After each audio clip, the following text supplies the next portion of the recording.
dice de la siguiente forma: licencia de ministro local. Y dice: la presente certifica que a Rubén Vázquez se le ha extendido licencia de ministro local en la Iglesia del Nazareno por 1 año. Aquí vienen los requerimientos: siempre y cuando su conducta esté de acuerdo con el Evangelio de Cristo y de que sus enseñanzas concuerden con las doctrinas establecidas de las Sagradas Escrituras y sostenidas por dicha iglesia. Por orden de la Junta Local de la Iglesia del Nazareno de North Chicago, expedida en Chicago el día 30 del mes de noviembre del 2025. Está firmada por este servidor y por la secretaria, que es la hermana María Durán. Así que yo le hago entrega de esta licencia de ministro, hermano, como un ministro desde el día de hoy, aprobado por la Junta y yo creo que respaldado por la iglesia.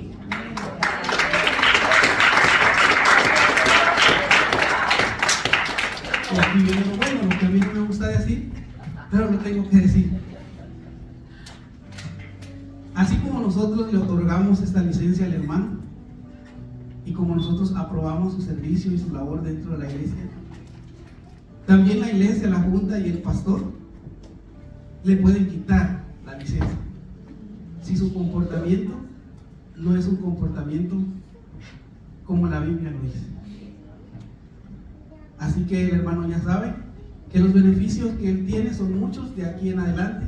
Por ejemplo, él es una persona que puede dar una clase de escuela dominical, él puede predicar dentro de la iglesia, él puede servir como un mayordomo dentro de la iglesia, como lo ha hecho hasta el día de hoy, y puede hacer algunas cosas más que el manual de la iglesia lo permite y que la iglesia también le va a dar la oportunidad. Pero ahora él tiene un desafío, es mantenerse firme en conducta, en ética y en práctica de lo que la Biblia dice. Así que delante de ustedes está, hermanos, para mí el nuevo ministro local de la iglesia, y creo que en algunos años el futuro pastor de esta iglesia. Así que le pongo la vara muy alta al hermano, ¿verdad? Y a su esposa también, que me está viendo así como es lo que me he metido. Pero Dios nos ha llamado a esto y a muchas cosas, ¿no? Y ojalá que el hermano Rubén no sea el único, que más adelante alguien más se pueda levantar de esta iglesia con ese deseo, ¿verdad? De ser parte del ministerio de la iglesia de Nazaret. Así que yo le cedo el tiempo al hermano Rubén, no sin antes llenarle la cabeza de aceite. Esta botella no me gusta mucho, fíjense.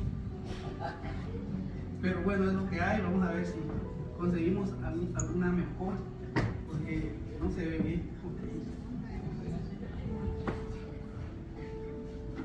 Gracias, Dios mío, bendito. Yo voy a simbólicamente ungir al hermano Rubén para lo que Dios trae a través de su vida y de su ministerio. Amén. Padre, en el nombre de Jesús, te damos gracias por la vida del hermano Rubén, por lo que tú has hecho en su vida, por ese llamado maravilloso que tú has entregado a su corazón, por la disposición que él tiene, Señor, para representar tu reino a través, Dios, del servicio que él ha mostrado. Te pedimos, Dios, que de aquí en adelante tú lo sigas cubriendo con tu presencia, con tu Espíritu Santo. Llénalo de tu Espíritu Santo de tal forma, Padre, que pueda, Señor, Padre, ministrar a tu iglesia y trabajar, Señor, en las áreas que tú le has confiado, lleno de tu presencia. Que lo que él haga, Señor, de aquí en adelante sea a través, Señor, de lo que tu Espíritu Santo le guíe y le diga hacerse. Damos gracias por su vida, por su familia, por sus hijos, Dios, por todo el esfuerzo que ellos hacen, Señor, para poder, Señor, sostener tu reino a través de lo que hacen. Te pedimos, Dios, que ahora que él va a predicar, tú lo unjas con tu Espíritu Santo. Que la palabra que él va a predicar pueda caer en tierra fértil, Señor, y que nuestros corazones sean ministrados a través de lo que tú le has regalado este día, Señor. Lo ponemos en tus manos. Envía ángeles, Señor, que acampen alrededor de él, porque este peregrinaje no es fácil, Dios. Necesitará de tu cuidado, de tu amor y de tu misericordia. En el nombre de Jesús. Amén y amén. Ahora sí, hermanos, los niños pueden ir. Los niños pueden ir con sus maestras y le cedemos el tiempo al hermano.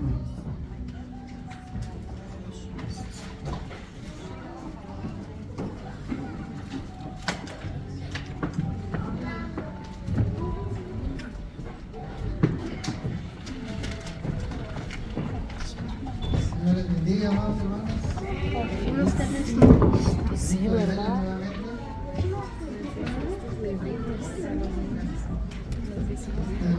Como dice la última alabanza, ¿verdad? Venme aquí, envíame a mí.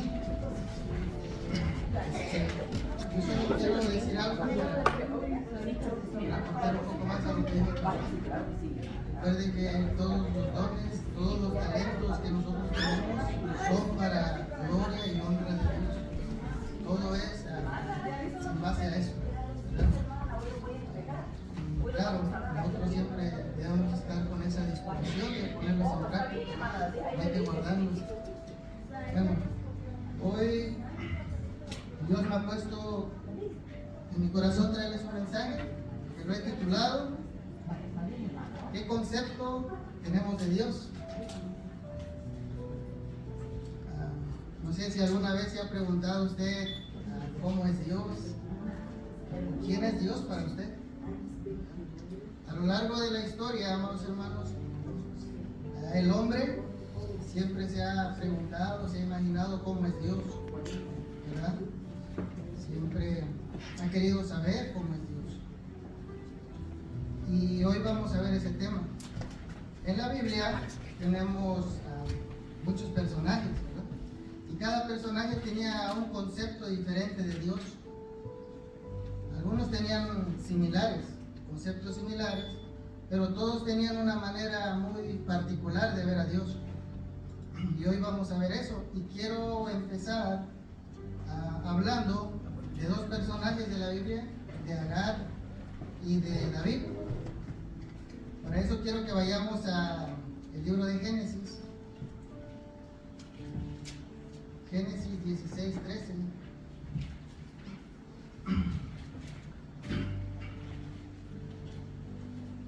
Vamos a ver la historia de Agar.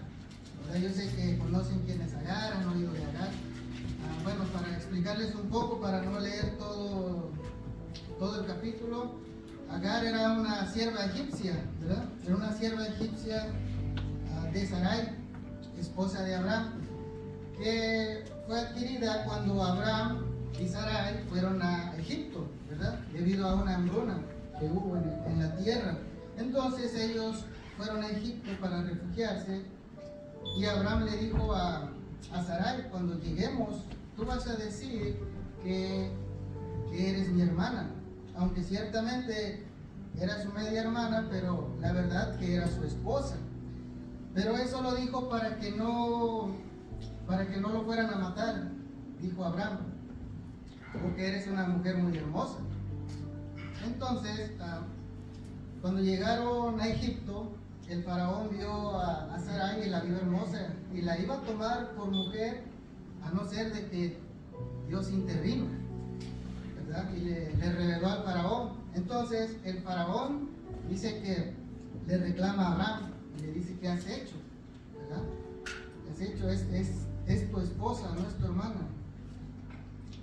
La cuestión está que el faraón los despide, pero todos los regalos que le había dado el faraón a Sarai no se los quita, se los deja. Y uno de esos regalos fue Agar. Entonces cuando llegan ellos a la tierra de Canaán, Dios le hace una promesa a Abraham. Es una promesa que él tendría descendencia, ¿verdad? Su descendencia no se podría contar. Pero al pasar de los años, pasaron 10 años y la promesa no venía.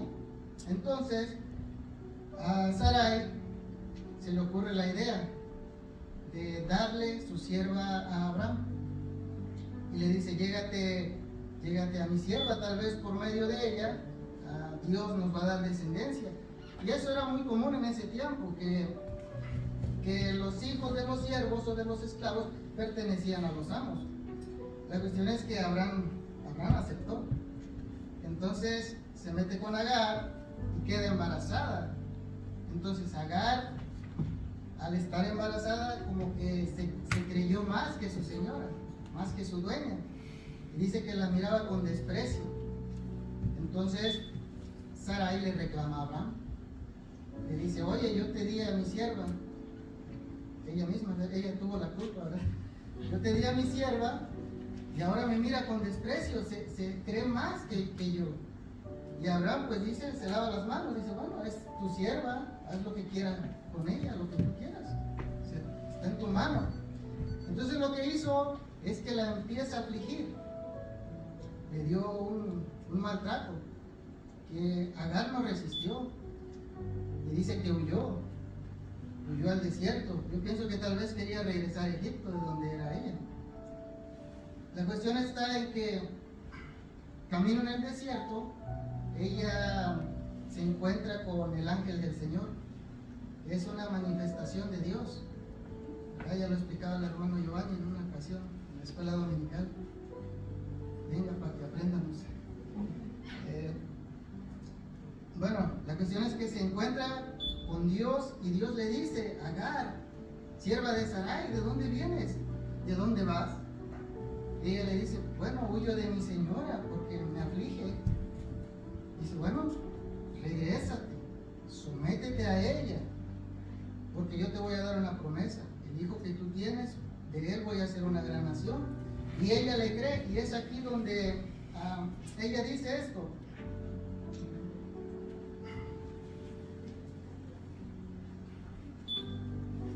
Dice, el versículo 13 dice, entonces llamó el nombre de Jehová, que con ella hablaba, tú eres Dios que ve, porque dijo, no he visto también aquí al que me ve.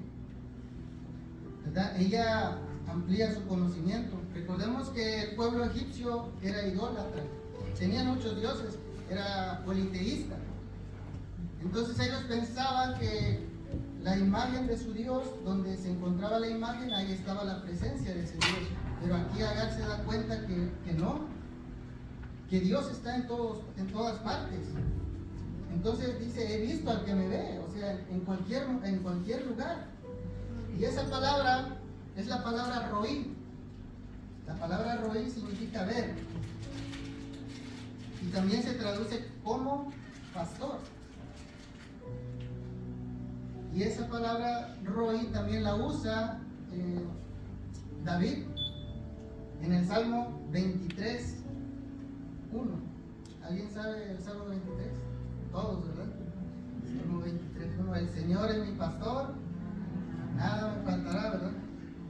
Entonces esa palabra roí también se traduce como pastor. Es la misma que usa Agar, pero David la usa como pastor porque él era un pastor, ¿verdad? En sus inicios, David era un pastor y miraba a Dios como su pastor.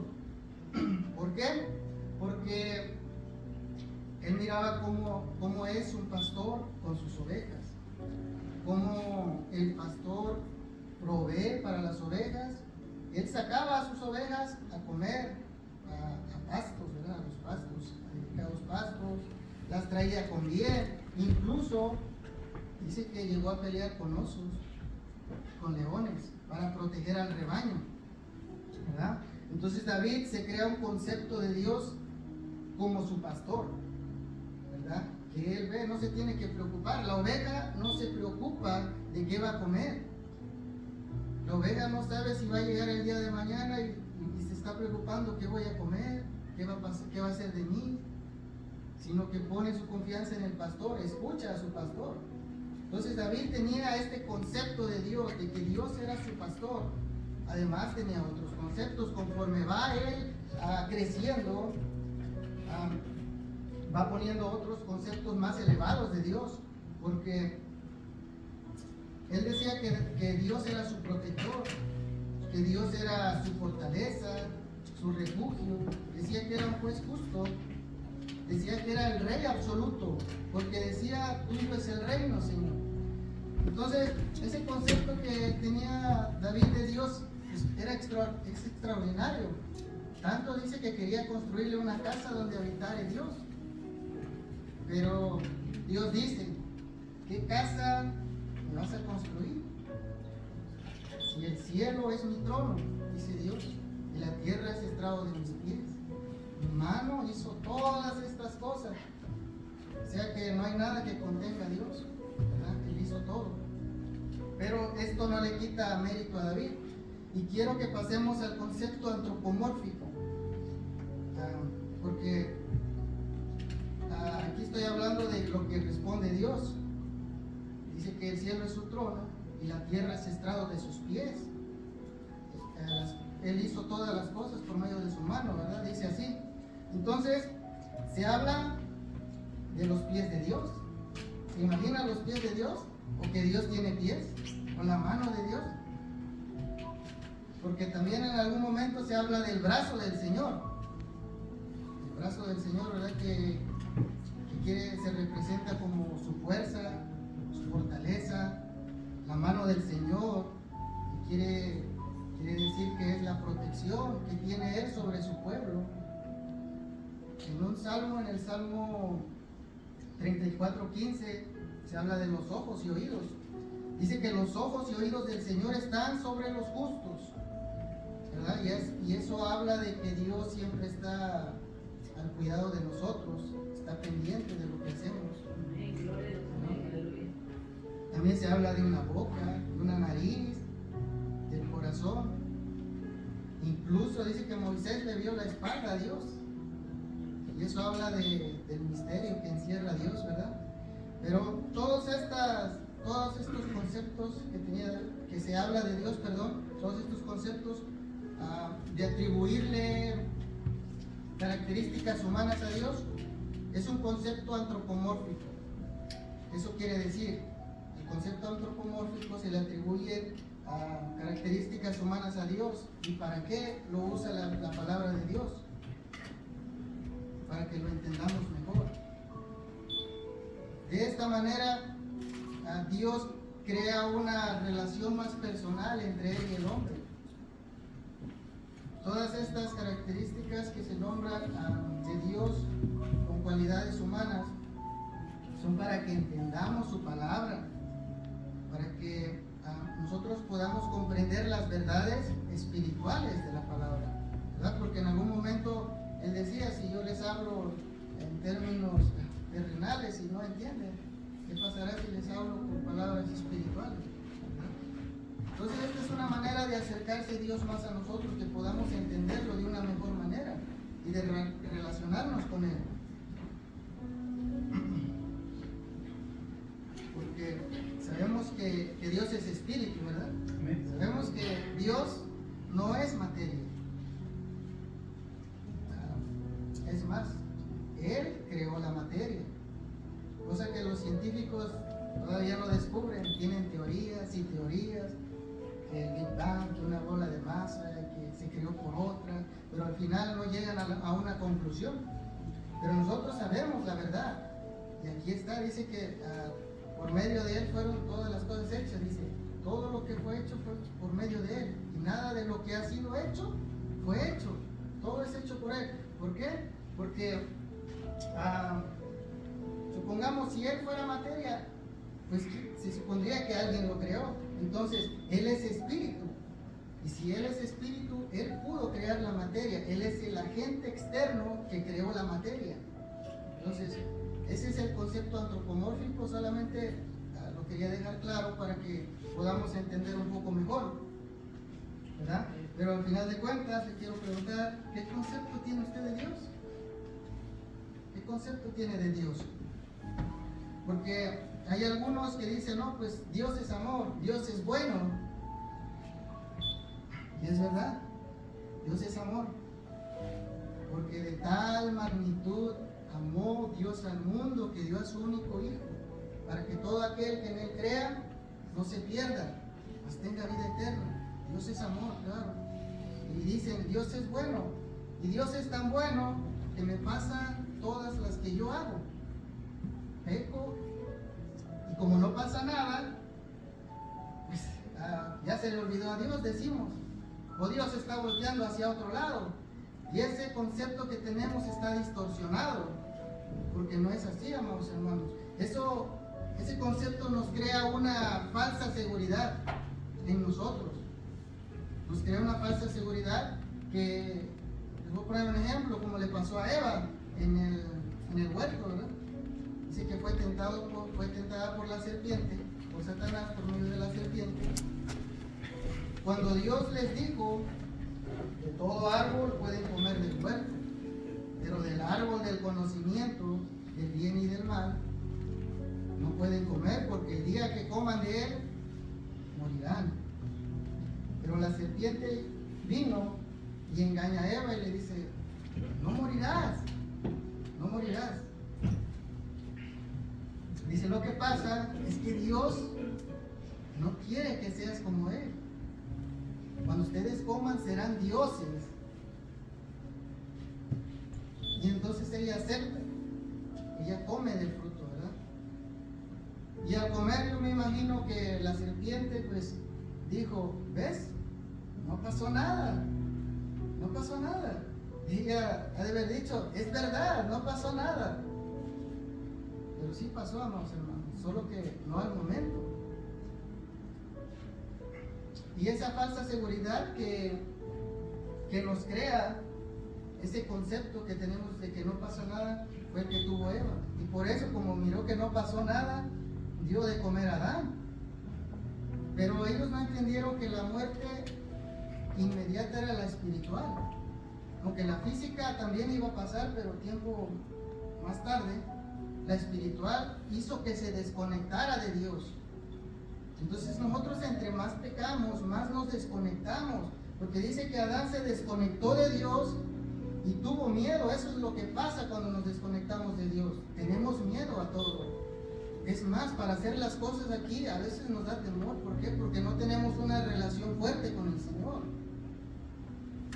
Y eso es lo que pasó. Y Adán tuvo otro concepto ahí también de Dios. Cuando se desconecta de Dios, tuvo otro concepto erróneo que dijo. Él dijo: me esconderé de Dios. Pensó que se podía esconder en algún momento de Dios, porque le dijo: ¿dónde estás? Tuve miedo, dice, y me escondí. Eso es lo que crea el pecado. Cuando pecamos, crea un concepto distorsionado de Dios. Y entre más pecamos, más nos alejamos de Él. Y Dios nos quería evitar, o nos quiere evitar todo que pasemos por esas cosas, ¿verdad?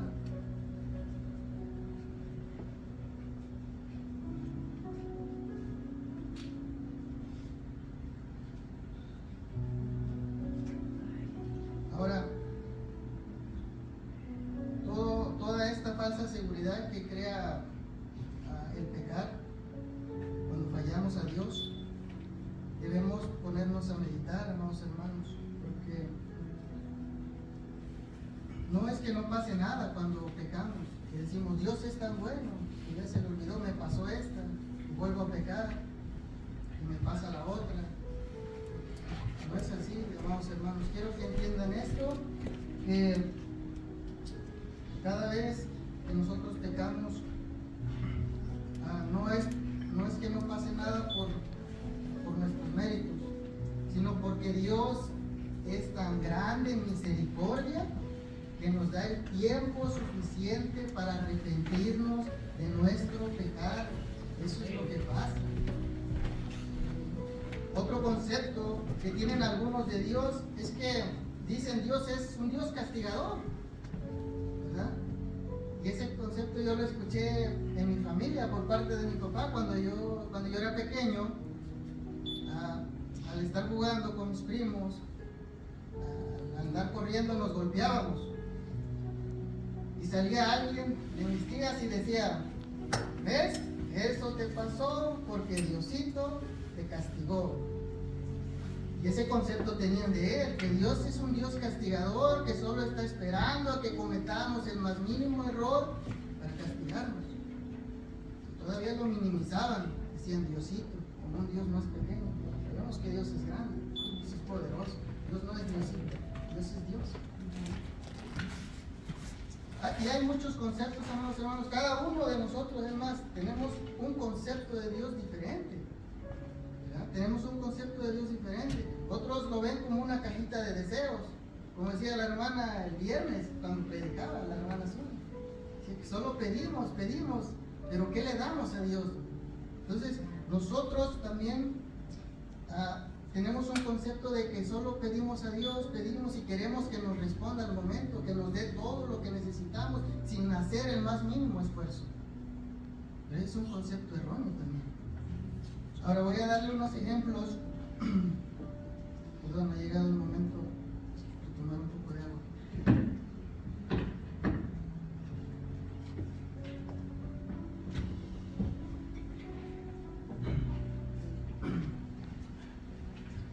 Quiero darle unos ejemplos de dos reyes, los primeros dos reyes de Israel, que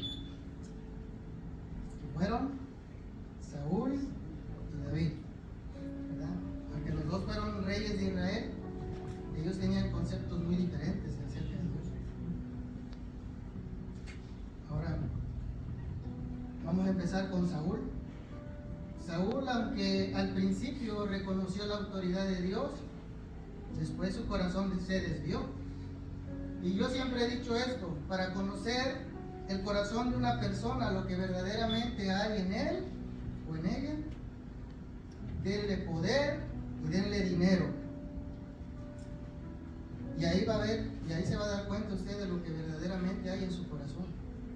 ¿Por qué? Porque Saúl, al tener poder, al tener dinero, al estar hasta arriba del pueblo de Israel, al ser su gobernante, él se desvió, salió a relucir lo que verdaderamente era él.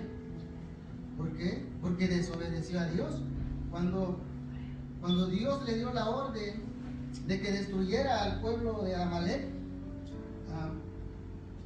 que fue el que dice que había lastimado al pueblo de Israel, a los más vulnerables, ¿verdad? Pero esa es otra historia. Bueno, le dio la orden de que los destruyera, y que destruyera a todo. Dice, no dejes vivo nada, ni animales, todo. Aquí no va a haber botín.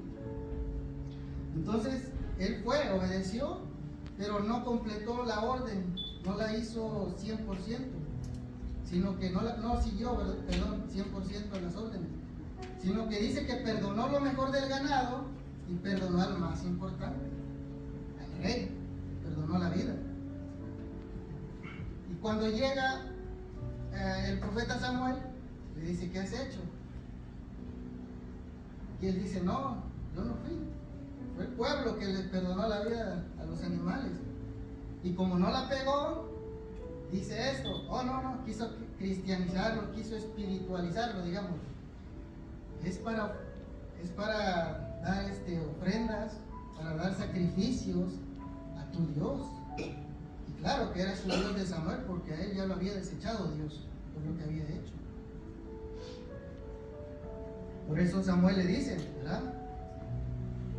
Porque como pecado de adivinación es la rebelión, ¿verdad? Él trató de adivinar lo que Dios quería, aunque él ciertamente, yo pienso que quería parte del botín, porque no creo que todo el ganado se iba para sacrificio.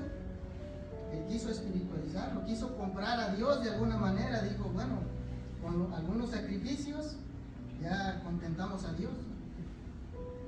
Pero no está bien eso, amados hermanos. Que nosotros, cuando desobedecemos a Dios, nos rebelamos contra su autoridad también. Tratamos de adivinar lo que Dios piensa. Y no es así, sino que Dios ya ha designado en su palabra lo que tenemos que hacer, lo que le agrada y lo que no le agrada. No tenemos que estar adivinando. Mire, en algún momento a mí me pasó, cuando yo me convertí, yo pecaba. Yo no soy perfecto. Y lo que hacía, correr a la Biblia. Leía, empezaba a leer la Biblia y con eso ya calmaba mi conciencia. Ya estaba yo tranquilo y decía, oh Dios, mira, ya leí tu palabra, ya para contentarte. Esto no funciona así, amados hermanos. Esto no es así. Si Dios ya ha establecido en su palabra lo que debemos hacer, pues hagámoslo. Y ese concepto que tenía Saúl de Dios era muy débil, porque él creyó, ¿verdad?, que podía comprar a Dios, creyó que podía adivinar lo que Dios pensaba. En cambio, David tenía un concepto muy diferente, tenía un concepto extraordinario de Dios, ¿verdad? ¿Cómo que decía David? Que era su protector, era su fortaleza, era su refugio, que el Señor era su pastor, Adonai Roí, decía. Decía que era juez justo, pero grande en misericordia. Decía que era excelso. ¿Saben qué es excelso?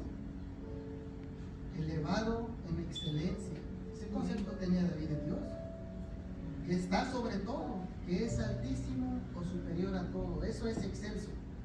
Y ese concepto tenía David de Dios, y eso le valió para ganarse, digamos, el título a ser el hombre conforme al corazón de Dios, ¿verdad? Porque siempre ponía a Dios hasta lo más alto.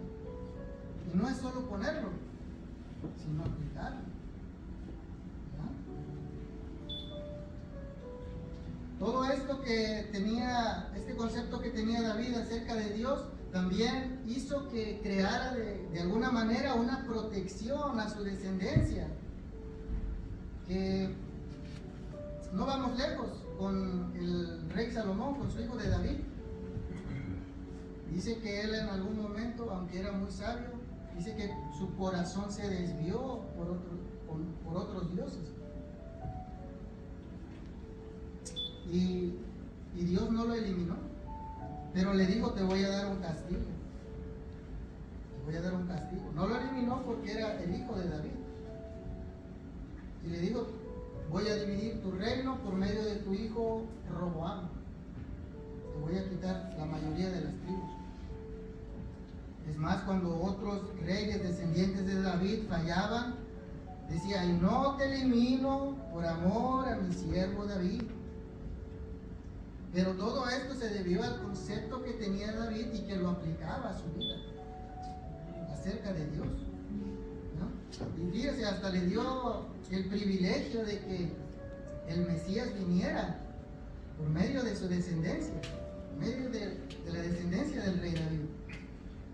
Así que si pensamos como David, que Dios es el rey absoluto, como la alabanza que cantamos, ¿verdad? El Señor es mi rey, dice, mi todo. Y la hermana, a veces no sabemos ni lo que cantamos, porque nomás cantamos pero no lo practicamos. El Señor es mi rey, mi todo. Si pensamos así como David, que decía: el Señor es el rey de reyes, ¿verdad? Es el rey absoluto. Así que deberíamos también nosotros reconocerle como rey de nuestras vidas. Deberíamos dejar que Él se siente en el trono de nuestro corazón y que nos gobierne, que Él nos dirija, obedecerle como rey. Pero muchas veces hacemos lo contrario, ¿verdad? No queremos que nos digan nada. Si no es mi vida, no te metas en mi vida. La vida le pertenece a Dios. Dios da la vida, Dios puede quitarla. Es más, si usted se considera un hijo de Dios, usted ya ha sido comprado. Y si usted ya ha sido comprado, tiene que obedecer al que lo compró.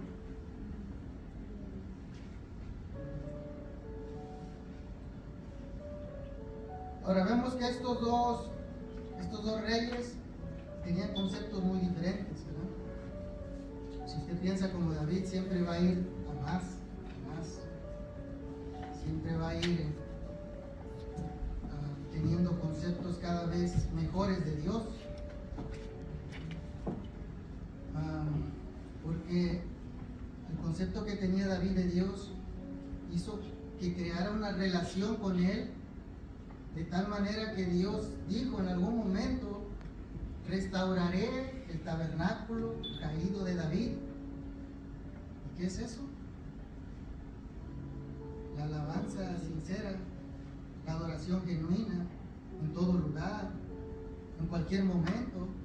Porque siempre ellos pensaban que la presencia de Dios estaba en Shiloh, en el tabernáculo. Pero David iba más allá. David lo adoraba en cualquier lugar. David tenía una relación con Dios y se creó un concepto de Dios que por eso Dios dijo esto, ¿verdad? Ahora, si usted tiene un concepto como el de Saúl, pues irá de más a menos, irá en pecado, desobedeciendo, tratando de adivinar lo que Dios quiere cuando Dios ya estableció. Pero, amados hermanos, la manera en cómo vivimos da testimonio, amados hermanos, del concepto que tenemos de Dios. Así como dice el pastor, ¿verdad? Yo veo a cada uno de ustedes, yo veo qué concepto tienen de Dios en su manera de vivir. Entonces, ahora les quiero decir algo que quede claro, ¿no? Que esto que no se les borre de la mente. El concepto que tengamos de Dios, el concepto en sí mismo no es suficiente.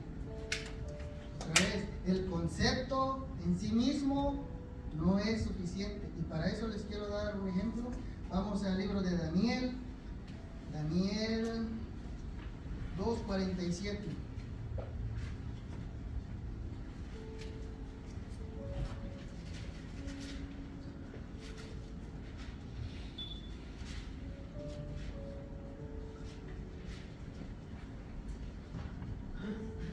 No vamos a leer todo, solo quiero minimizarlo, ¿verdad? El capítulo habla de un rey llamado Nabucodonosor.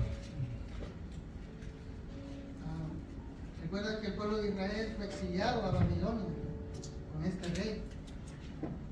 Pero en cierto momento este rey tuvo un sueño que lo turbó, de tal manera que él no podía estar a gusto. Entonces, ¿qué fue lo que hizo? Dice que llamó a sus magos, a sus astrólogos, a sus encantadores. Es más, llamó a los caldeos. Los caldeos era un grupo de personas muy cultos, muy respetables en esa época, muy inteligentes, de mucho peso, digamos, ¿verdad? La cuestión está en que cuando llegan ante el rey les dice, bueno, soñé algo, tuve un sueño y quiero que me digan su interpretación. Y ellos dijeron, oh rey, pues dinos el sueño y te damos la interpretación. Y él dice, pues lo olvidé, no recuerdo el sueño. Pero quiero que me digan el sueño, también su interpretación. Y los sabios dicen, es que rey, nadie ha pedido nada como eso, ningún rey. Es más, nadie en la tierra, dice, te puede dar una revelación como esa. Dice, y el rey dijo, o me dicen el sueño y su interpretación, o los mando a matar a todos. Y esto llegó a oídos de Daniel, que era un sabio en esa época. Y Daniel pide tiempo y ora a Dios. Y Dios le revela el sueño y su interpretación también. Entonces Daniel llega con el rey y le dice lo que los sabios le dijeron. Oh rey, no hay nadie en la tierra que pueda revelar este misterio, pero hay un Dios en los cielos que puede hacerlo, y a él le ha placido revelármelo a mí para decirte. Y le empieza a decir, ¿verdad? Empieza a decir, oh rey, tú soñaste una estatua con una cabeza de oro, pecho de plata, vientre de bronce, piernas de hierro y pies de hierro mezclados con barro. Y le empieza a decir el sueño con tanto detalle que yo me imagino que el rey se quedó con la boca abierta, que tal vez si usara dentadura se le cae al piso, ¿verdad? Pero aquí es donde el rey dice esto, dice en el 47, el rey habló a Daniel y dijo: ciertamente el Dios vuestro es Dios de dioses y Señor de los reyes y el que revela los misterios, pues tú pudiste revelar este misterio. ¿Se imaginan el concepto elevadísimo que tenía el rey Nabucodonosor? Era extraordinario, Dios de dioses. Sobre todo los dioses se referían. Pero ahora aquí viene lo que les dije.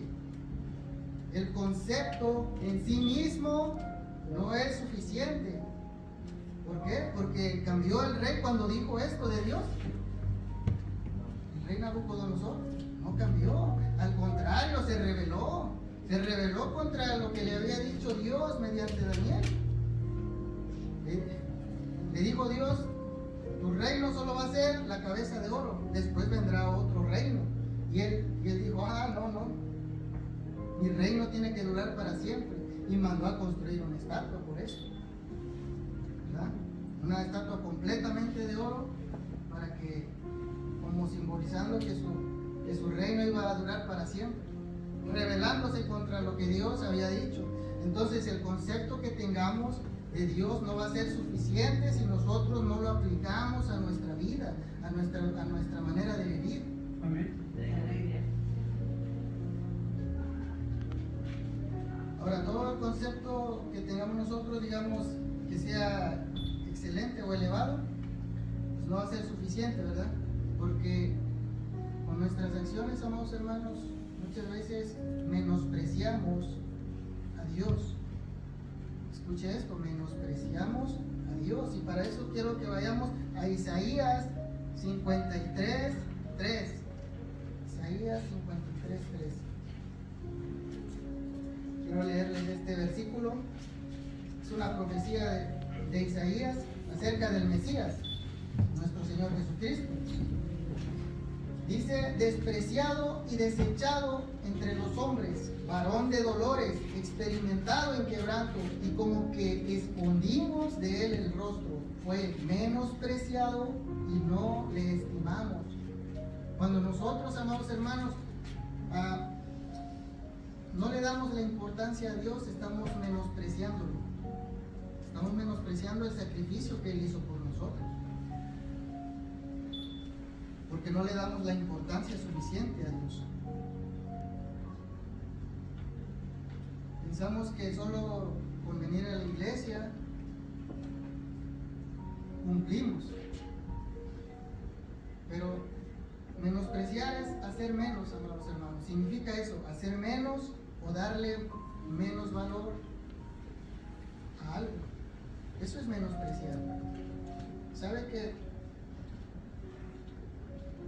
Les voy a dar un ejemplo. Cuando nosotros, como si yo me siento triste en algún momento, discuto con mi amada esposa, lo primero que voy a hacer es dejar de leer la palabra. Estoy enojado, ¿verdad? Dejar de congregarme, no vengo al servicio porque estoy triste. Es más, a veces hasta dejamos de orar. Por ejemplo, si cae nieve, no venimos, ¿verdad? Pero si yo le hablo a la fábrica donde trabaje, le hablo a mi patrón y le digo: patrón, mira que no voy a ir porque me peleé con mi esposa. Él va a decir: bueno, a mí no me interesa, usted viene a trabajar, pues ya no venga más. Y nos motivamos ahí, ¿verdad? Nos motivamos, como que hay algo que nos dice: vamos a trabajar. Entonces, nosotros lo que hacemos cuando pasamos por una situación difícil, lo primero que hacemos es dejar las cosas de Dios. La peor parte siempre se la va a llevar Dios. ¿Por qué? Porque somos así. No le damos la importancia necesaria al sacrificio que hizo por nosotros, ¿verdad? Y fíjese, es más, cuando estamos pasando por una situación difícil, es cuando más deberíamos de venir. Porque Él dijo en su palabra: vengan a mí los que estén trabajados y cargados, que yo los haré descansar. Es más cuando deberíamos de buscar de Dios. Cuando estamos pasando por una situación es cuando más deberíamos aferrarnos a Él, ¿verdad?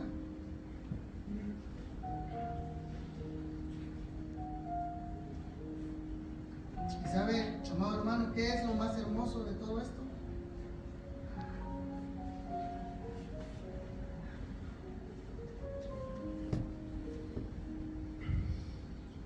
Que tenemos un Dios bueno, tenemos un Dios poderoso que nos entiende, que nos perdona si nos arrepentimos.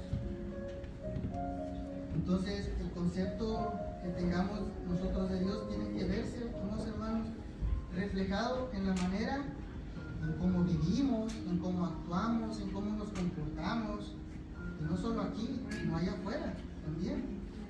Ahora, alguien me dijo en una ocasión, hace unos días, me dijo, Dios me ama tal como soy. Como que eso le crea un estado de confort, como que entramos en un conformismo de no avanzar, eso nos estanca. Y decía esta frase, decía, Dios ama al pecador, pero aborrece al pecado. Una frase de Agustín de Hipona, un teólogo africano, que la confunden con la de Mahatma Gandhi, que está invertida. Dice, Dios odia al pecado, pero ama al pecador. Bueno, la cuestión es que yo le dije, bueno, ese concepto está equivocado, está distorsionado, digámoslo así, porque yo le dije, bueno, si tú mientes, la mentira no va a estar en el infierno, sino el mentiroso. Si tú robas, el robar no va a estar en el lago de fuego, sino el ladrón. Entonces, ese concepto que tenemos de Dios, que Dios me ama tal como soy, nos crea un estado de confort que no nos deja avanzar, y que si pecamos no pasa nada, lo que decíamos hace rato. Pero sí pasa, hermanos. Y decía, Dios me ama tal como soy, tal como somos, no es así. Y tal vez usted dirá, es que Dios pide mucho. Y yo le digo, Dios no pide mucho, Dios lo pide todo. Porque Dios se despojó de todo para venir a morir por usted, por mí.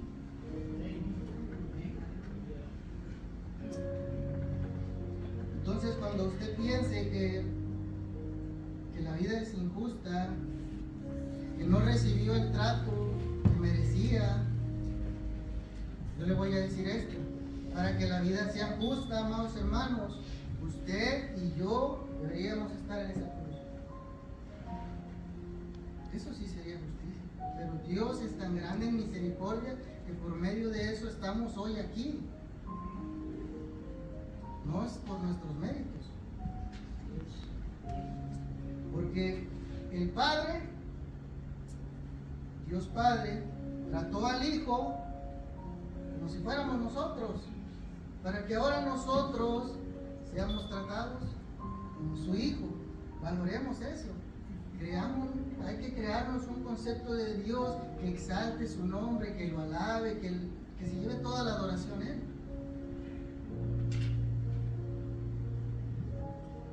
Ahora, para que entienda mejor ese sacrificio que hizo Dios por nosotros, yo le voy a dar un ejemplo. Sabemos que hay un Dios de pactos,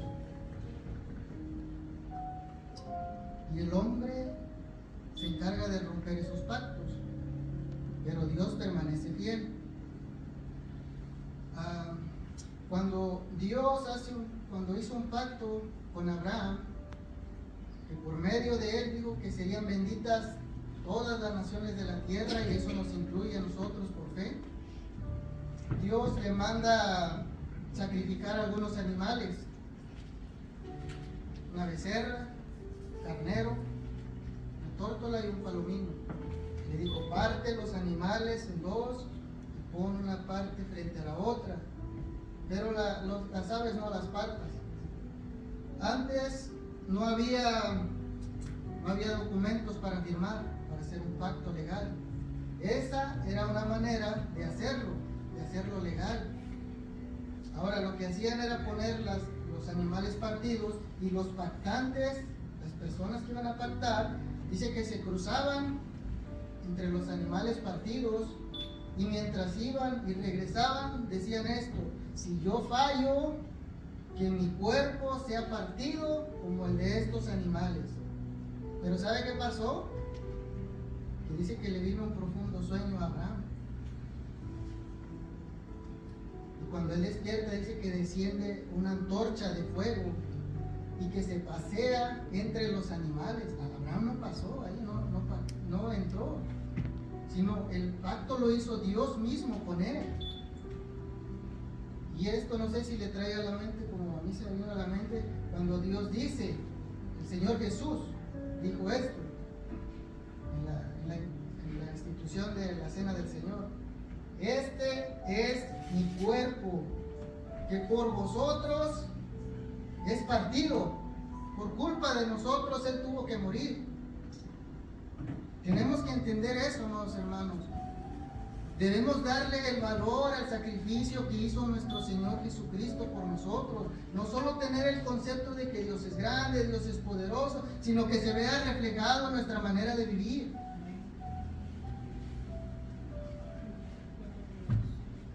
Yo quiero que nos creamos un concepto de Dios que se vea reflejado, los hermanos, en nuestras acciones. Ahora quiero darles un concepto de Dios, con esto voy a ir concluyendo, pero este concepto es el que a mí me encantó y yo trato de aplicarlo a mi vida. Y eso está en Éxodo 3:14. Vamos a Éxodo 3:14.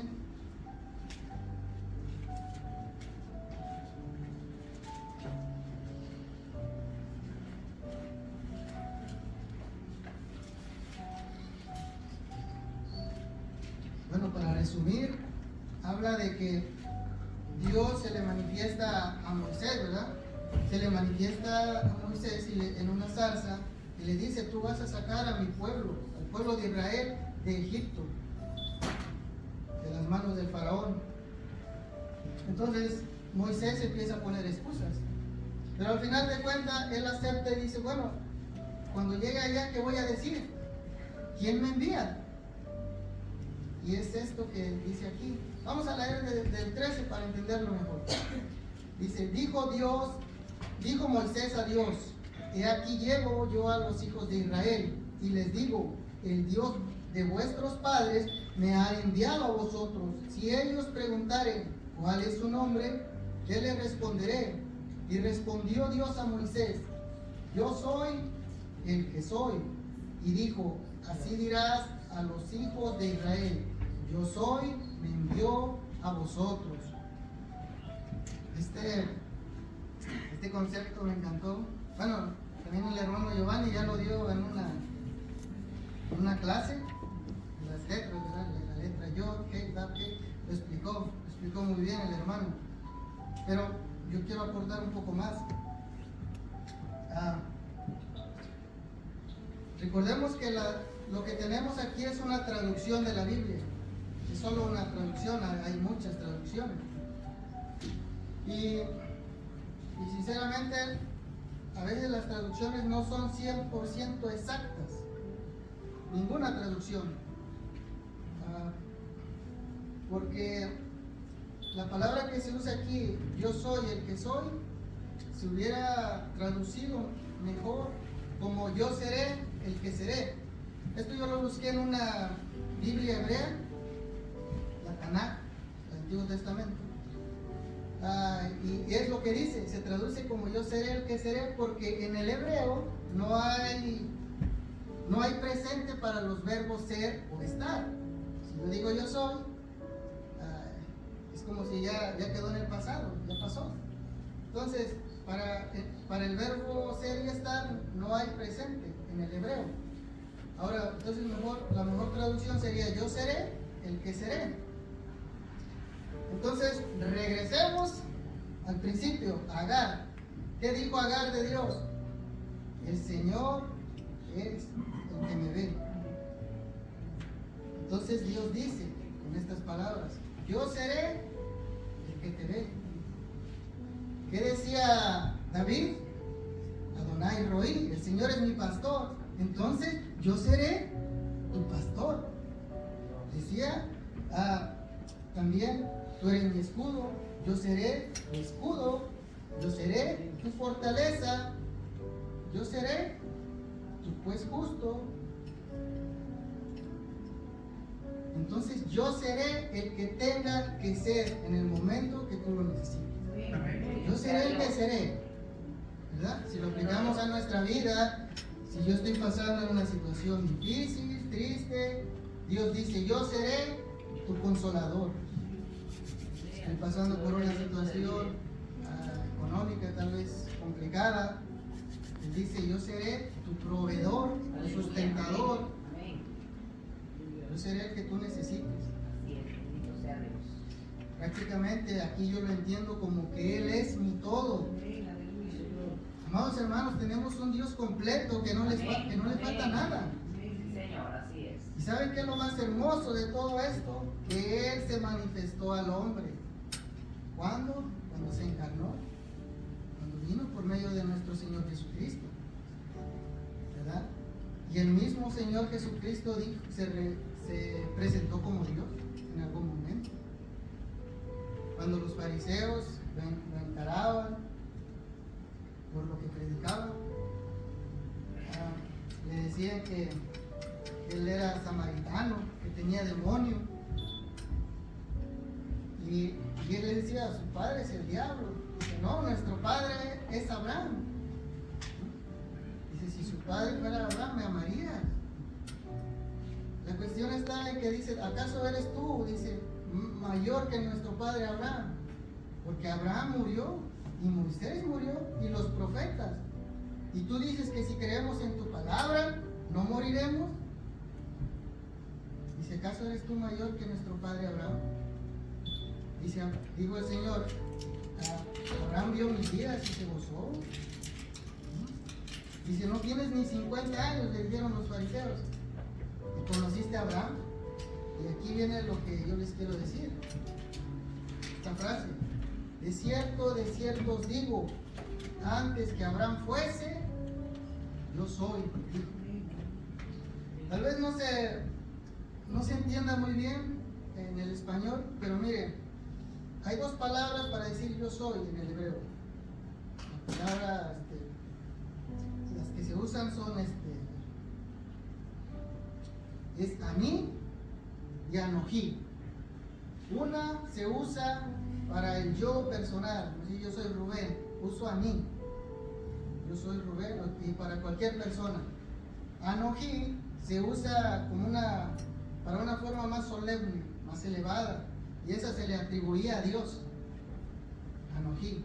Entonces cuando el Señor Jesús dice, antes de que Abraham fuese, Anoji, yo soy. Yo soy Dios, se está presentando. Por eso le entendieron los fariseos y querían apedrearlo. Por eso fue. Así que, amados hermanos, hay que crearnos un concepto que nos acerque más a Dios, que nos ayude a entender que Él es todo para nosotros, y darle la importancia que se merece, reflejado por nuestra manera de vivir. ¿Sabe? Al último escribí algo que me gustó porque fue acerca de las predicaciones del pastor, acerca de la santidad, las 3 predicaciones.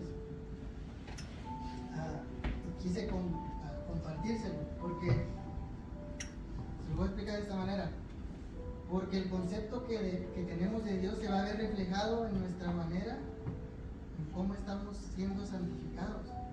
En nuestra santidad se va a ver reflejado todo eso. Y David dice que quería construirle una casa a Dios, pero no le permitió a Dios sino por medio de su hijo Salomón. Y este templo que construyó Salomón, el rey Salomón, tenía 3 secciones. Y esto representa o lo relaciono con la santificación de nosotros. Dice que la primera sección era el atrio, donde llegaba toda la gente, todas las personas que querían traer sus sacrificios, sus ofrendas. Y aquí estaba la fuente de bronce. Pero todo esto representa el inicio de nuestra purificación y la preparación para acercarse a Dios. Esto lo ponemos nosotros en nuestra vida de santidad, como lo explicaba el pastor, cuando hemos sido regenerados, cuando empezamos al principio. Dios nos regenera, Dios nos restaura en ese momento, ¿verdad? Pasamos a la segunda sección del templo, el lugar santo, donde ahí estaban los sacerdotes que ministraban el templo. Ahí estaba la menorá, candelabro de 7 brazos, estaba la mesa de los panes de la presencia, los panes de la proposición, el altar del incienso, y ya esto representa una comunión ya con Dios. Cuando nosotros ya hemos sido restaurados, ya estamos en comunión con Dios. Pero ahora pasamos a la tercera sección y más importante, que es el lugar santísimo, Kadosh Kadoshim. Y esta parte era la más sagrada del templo.